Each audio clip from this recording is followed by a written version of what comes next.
Assalamualaikum warahmatullahi wabarakatuh. Berjumpa lagi dengan saya, Fahri Fadilah, di channel Suka Kimia. Nah, hari ini kita akan membahas yang namanya salah satu materi kimia, ya, yang akan menambah wawasan kimia kita mengenai yang namanya suatu materi. Nah, tapi sebelum kita membahas materi tersebut, alangkah baiknya mohon dibantu channel saya ini dengan cara subscribe, like, dan komen, ya. Berikan komentar terbaiknya pada channel saya ini dan berikan dukungannya. Dimohonkan, gitu ya. Oke, kira-kira apa sih materinya, gitu ya? Supaya menambah wawasan kita mengenai materi kimia, supaya nanti kita bisa menjawab soal-soal kimia yang berkaitan dengan materi tersebut. Nah, langsung saja kita saksikan video berikut ini.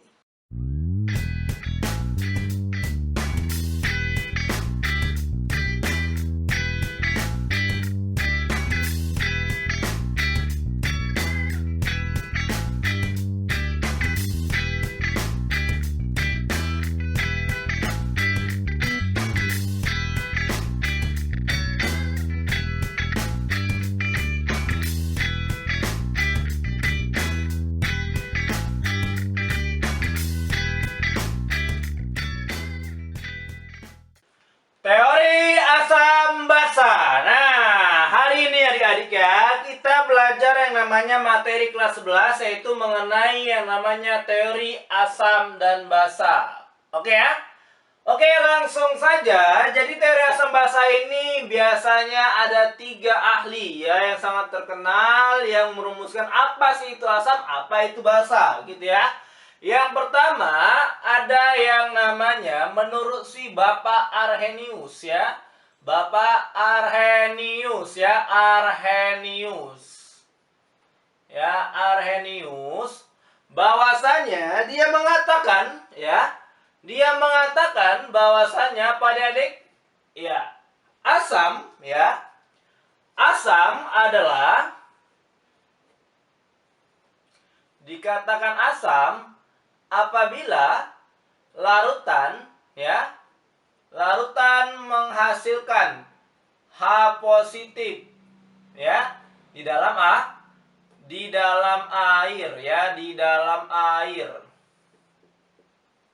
Sedangkan basa ya, sedangkan basa ya, larutan yang menghasilkan OH negatif ketika dilarutkan di dalam air gitu ya. Dalam air. Oke, jadi kalau kita mau mengetahui apa dia asam, apa dia basa, kita bisa mengetahuinya dengan cara melarutkan dalam air gitu ya. Oke, contoh reaksinya ya, contoh reaksinya kalau dia asam. Oke, kalau misalnya abang larutkan dia HCl dalam air ya, jadinya itu seperti ini adik-adik ya. Jadinya seperti ini. HCl menjadi ya, menjadi ya.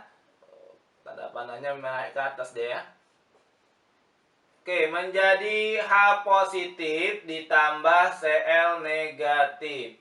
Nah, dari yang namanya reaksi ini ya, kelebihan dari yang namanya asam basa menurut Arrhenius, kita bisa menentukan valensi dari yang namanya si H. Kalau dia koefisiennya 1, maka di sini kita bisa mengetahui bahwasanya valensinya adalah berapa adik? 1, gitu ya.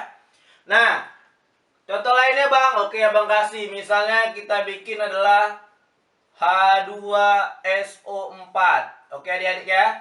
Maka jadinya adalah kita pisahkan dulu H positif ditambah SO4 negatif. Bang, berapa positif? Lihat SO4-nya berapa kali? 1 kali. Maka di sini adalah positif positif 1. Kemudian SO4-nya berapa negatif, Bang? Tengok hanya berapa kali? 2 kali. Maka di sini jadinya 2. Seperti itu ya untuk menentukan muatannya ya. Nah, setelah ini kita setarakan yang namanya reaksinya. Di kiri kan hanya 2, di kanan hanya berapa adik-adik? 1 gitu ya. Supaya 2 berarti dikali 2. Oke ya.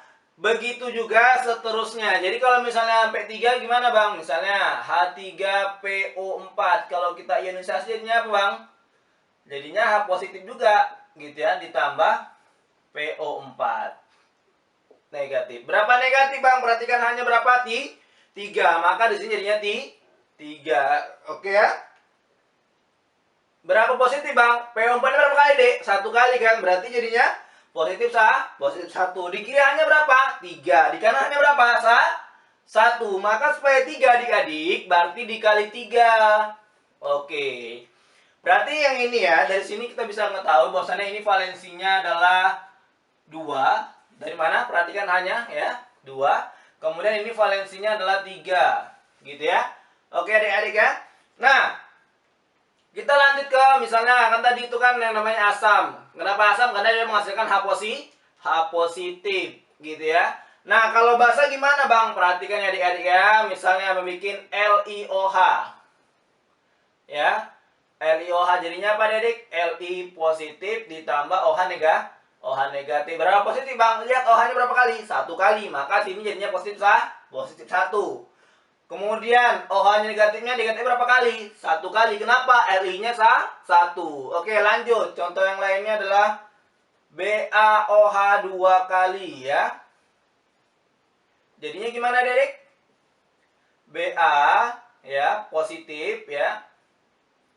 Ba positif ditambah OH negatif. Oke, positifnya berapa kali? Lihat OH-nya berapa kali, Dek? 2 kali. Maka di sini jadinya 2.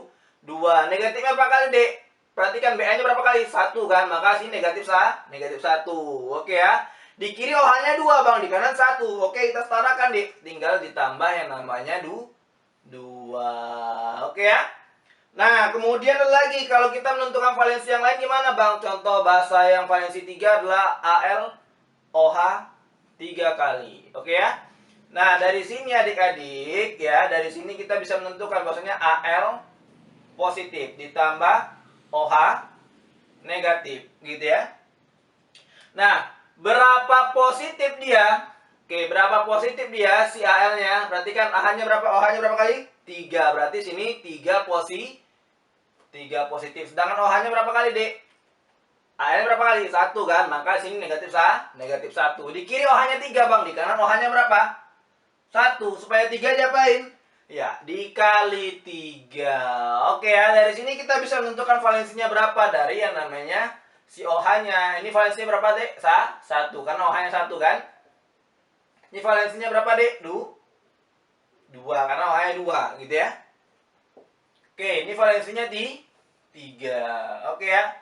Jadi sesederhana itu ya, yang namanya pengertian asam basa menurut si Arrhenius ya. Ini nanti kita fungsi valensi-valensi ini difungsikan pada nanti materi selanjutnya, yaitu mengenai pengenceran ataupun titrasi gitu ya. Oke ya. Oke adik-adik. Setelah ini kita akan memasuki yang namanya materi mengenai asam basa menurut si Bronsted-Lowry. Oke? Nah, sekarang kita masuk teori asam basa menurut si Bronsted-Lowry ya. Menurut siapa nih, adik? Bronsted ya, Bronsted-Lowry ya,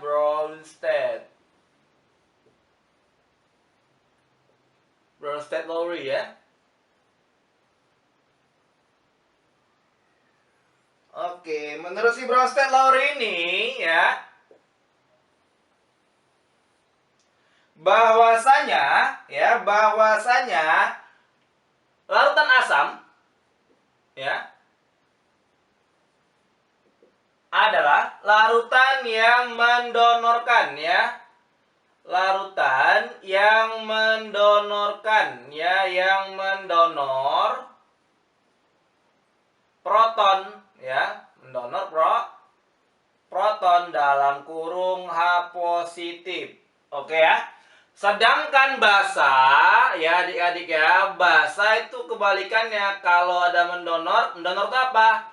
Memberikan ya, memberikan. Oke. Kalau dia basa, larutan yang mengakseptor ya, akseptor. Akseptor itu apa, Bang? Akseptor artinya adalah menerima ya adik-adik ya.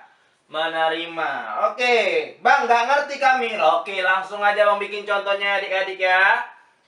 Nggak usah takut ya. Kita bikin contohnya. Misal abang bikin gini ya adik-adik ya. HCl ya. Asam yang paling terkenal ya. HCl ditambah H2O. Nah, ini menjadi yang namanya Cl- ditambah dengan yang namanya apa adik? Ya, OH-. Kok OH- sih? H3O+ ya. Oke, perhatikan adik-adik ya. Nah, dari sini adik-adik, Bang, bagaimana cara menentukan dia asam atau dia basa? Caranya adalah tengok kiri, Dek, tengok kanan. Di kiri HCl-nya ada hanya kan, setelah bereaksi jadinya Cl-. Oke, berarti kita berasumsi bahwasanya si HCl ini memberikan hanya ke si H2O. Makanya si H2O-nya menjadi H3O+, gitu ya. Oke ya. Nah, berarti kalau misalnya seperti itu, ini kita tetapkan sebagai apa, Dedek? Sebagai yang namanya si asam. Kenapa, Bang? Perhatikan, sebelumnya dia ada hanya, setelahnya dia nggak ada hanya. Berarti kan dia mendonorkan hanya ke H2O. Berarti kalau asam, Dek, pasangannya apa, Dek? Basa, gitu ya. Oke ya. Nah, jadi kalau ditanya nanti di soal ya, tentukan asam dan basanya, dia selalu di sebelah kiri deh ya. Nggak usah tengok yang kanan-kanan ya. Lihat, dia selalu di sebelah kiri ya. Berarti ini asam gitu ya. Nah, dalam roasted lori, pasangan asam itu adalah namanya basa konjugasi. Oke, pasangan basa adalah asam konjugasi. Oke adik-adik ya. Maka seperti itu ya tipsnya ya. Tengok kiri, tengok kanan. Supaya kita tahu yang mana asam dan basa konjugasi. Jadi Bang, kalau di sebelah kanan ini namanya asam basa konjugasi. Iya, ini namanya adalah basa konjugasi dan asam konjugasi. Nggak pernah deh di sini ada asam atau ada basa ya. Asam dan basa selalu ada di reaktan ya. Maka dari sini kita pasangkanlah dia. Ini namanya pasangan asam basa konjugasi ya. Kalau tanya soal, maka yang dikatakan pasangan asam basa konjugasi adalah oke, jawabannya itu ini. Oke, atau bisa juga ini pasangannya. Ya. Nah, ini pasangan asam basa konjugasi. Oke. Oke, Bang, ini kan yang namanya satu reaksi dari Bronsted Lowry kan, Bang? Ada nggak reaksi lain? Ada tentunya, Adik ya. Ada kali ya. Contohnya adalah kita bikin di sini apa, Adik? Ya, kita bikin misalnya adalah S2- ya. S2- ditambah H2O. Jadinya misalnya adalah HS- ditambah ya OH-. Oke ya. HS- tambah OH-. Nah, dari sini Dek, siapa yang bertindak sebagai asam? Ya. Perhatikan tengok kanan tengok kiri ya. Asamnya adalah H2O ya adik-adik ya. Kenapa? Perhatikan sebelumnya hanya 2, setelahnya hanya jadi tinggal satu. Berarti kalau misalnya asamnya itu bahasanya berarti si S2-. Oke adik-adik ya. Maka pasangannya asam tadi apa adik? Ya, basa konjugasi ya, basa konjugasi. Kemudian pasangannya basa apa adik? Asam konjugasi. Oke ya. Maka pasangannya tadi kan ini kan? Ini kemari. Ya kan? Satu lagi dari si S2- ke yang namanya si asam konjugasi. Oke. Dari sini apa yang bisa kita simpulkan? Bahwasannya ya, asam ya dan basa itu selalu berada di yang namanya reaktan. Oke ya. Oke, kemudian asam konjugasi dan yang namanya basa konjugasi itu selalu berada di yang namanya apa adik? Produk. Oke ya. Nah, dari sini kita bisa juga menyatakan bahwasanya asam konjugasi itu adalah ya, asam konjugasi ya, ketika nanti di reaksinya adalah jumlah H positifnya bertambah, dan gitu ya. Dan apa adik-adik? Muatannya bertambah atau berkurang adik-adik? Ya, muatannya berkurang.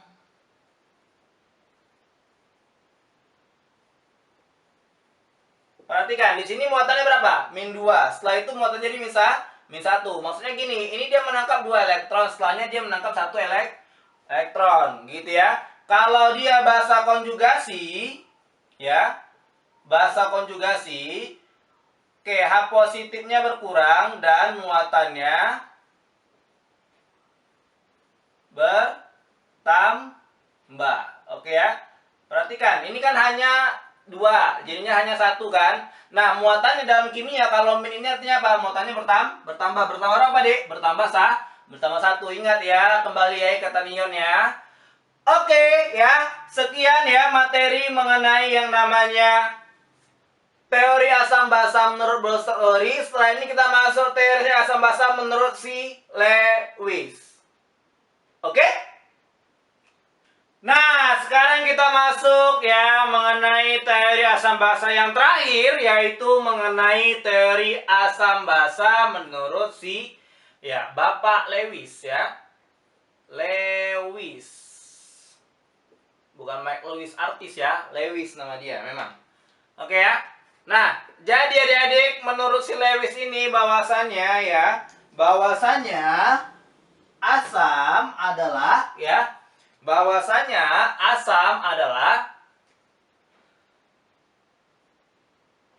asam ya. Agak berbeda sedikit dibandingkan dengan yang namanya Brewster-Lowry. Asam itu adalah larutan yang akseptor ya. Akseptor. Nggak usah lah menjelaskan lagi apa itu akseptor ya. Akseptor PEB. Apa itu PEB? Pasangan elektron bebas. Oke ya. Sedangkan basa adalah larutan yang mendonorkan PEB. Ya, abang ulangi lagi. PEB itu apa tadi? Pasangan elektron bebas. Oke, Bang, langsung aja ke contohnya biar kami paham ya, biar kami mengerti ya. Contoh ya adik-adik. Oke, misalnya adalah NH3 ditambah BF3 itu menghasilkan yang namanya NH3BF3. Kenapa gitu, Bang? Perhatikan ya adik-adik ya. Oke, ya. Jadi kan si NH3 ini adik-adik, dia mempunyai yang namanya berapa hadikatnya? 3 kan? 1, 2, 3. Dia kan masih punya yang namanya satu pasang elektron bebas. Sedangkan si BF3-nya ini ya, dia tidak mempunyai pasangan elektron bebas ya. Dia tidak punya pasangan elektron bebas. Jadi ya, pasangan elektron bebas ini digunakannya lah ya, didonorkannya ke si BF3 tadi supaya dia bisa mengikatnya. Ikatan apa yang terbentuk, Bang? Ikatan yang namanya kovalen koordinasi ya. Maka jadi senyawanya seperti ini ya. Oke. Jadi senyawanya seperti ini ya. NH3 kemudian sini B F3 gitu ya. Nah, dari sini kan kita bisa mengetahui bahwasannya si NH3 tadi ya bertindak sebagai apa, Dek? Si NH3 bertindak sebagai apa, Dek? Si NH3 dia bertindak sebagai apa? Sebagai yang namanya basa. Kenapa? Dia mendonorkan pasangan terbebasnya kan? Oke, bertindak sebagai basa. Sedangkan si BF3-nya bertindak sebagai apa adik-adik? Sebagai si asam. Kenapa? Karena dia menerima pasangan elektron bebas. Oke ya, lagi reaksinya kita bikin yang namanya satu lagi contohnya gitu ya. Kita bikin satu lagi contohnya. Misalnya abang bikin reaksinya adalah H2O ya. H2O ditambah dengan yang namanya CO2. Nah, ini yang dilarang oleh Rasulullah ya. Kalau misalnya dalam makanan panas tuh nggak boleh kita tiup. Kenapa? Ketika uap airnya menguap, kita tiup dengan dengan nafas kita yang mengeluarkan CO2, maka akan terbentuk yang namanya senyawa ini, H2CO3. Ini sangat berbahaya ya bagi tubuh kita karena dapat mengakibatkan apa? Penyakit jantung ya. Oke, nah, jadi di sini kita gambar dulu ya si H2O-nya. H2O itu kan seperti ini. Ya. O gitu kan. Kan mengikat si H. Ini H. Ini ada pasangan elektron bebas, ada 2 ya. Oke, kemudian si CO2 itu kan dia kan seperti ini kan adik-adik ya. O.